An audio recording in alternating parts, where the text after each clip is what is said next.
So hey guys, meron pala akong i-share po sa inyo about po dito sa ating dollar, about dito sa YouTube earnings natin. Madalas po kasi ako doon tumingin, doon ko chine-check kapag kung ilan na yung dollars ko. Syempre, kahit sino naman siguro sa inyo dyan na doon kayo nanonood, pero pagbukas ko guys, wala na siya doon, di na nakikita yung earnings natin.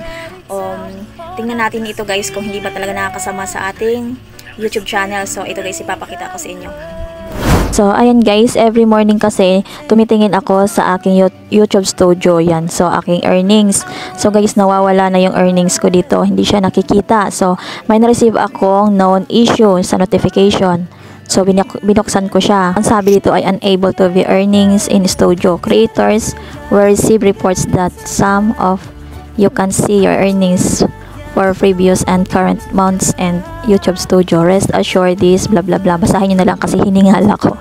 Ayan, so pinindot ko yung I have the same question, and then nag-reply din ako, nag-comment-commentan ako dyan guys. So marami din akong nababasa mga nagko-comment, same me too, same problem.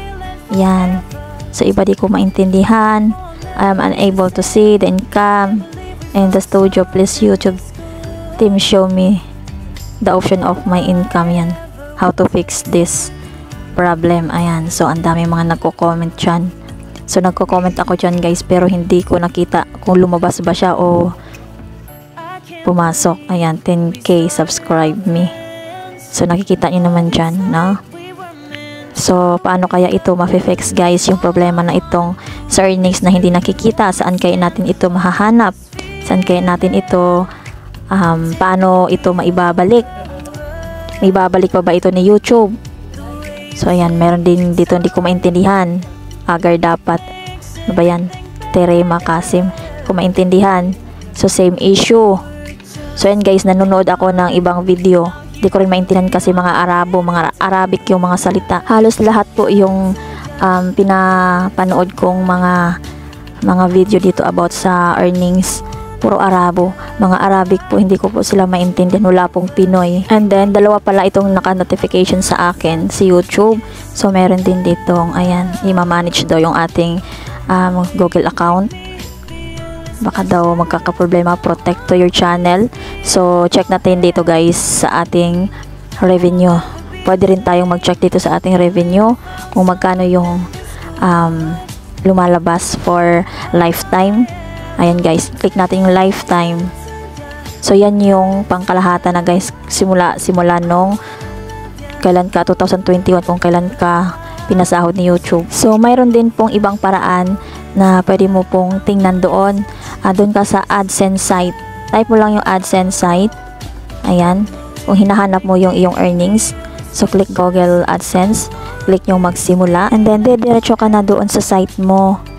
Ayan, so may makikita ka dyang tatlong dot sa taas, payment. Ayan. So ayan, makikita mo na yung iyong earnings, AdSense Philippines yan guys. Philippines ka syempre kung nasa Pilipinas ka. So doon man na makikita yung iyong dollar, US dollar. Ayan. So kahit wala na doon sa doon sa YouTube Studio, pwede ka na dito sa AdSense site.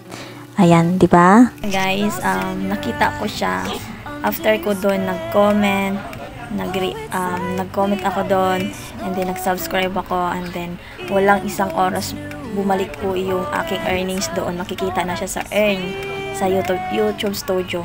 Ayan guys, akala ko kasi nawala na talaga siya. So ayun lang po ang gagawin nyo, i-click nyo lang po yung mag-reply kayo doon, mag-comment kayo. Ayan, and then babalik na po yan sa mga naka-encounter po sa ganyan. So huwag kayong mag-alala, babalik po at babalik talaga siya.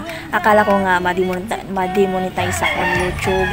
Ayan, so wala naman akong ginawa para ma-demonetize, malinis pa yung YouTube channel ko. Ayan, so thank you guys sa pagtapos itong vlog nito, and then success tayo. Bye sa next vlog.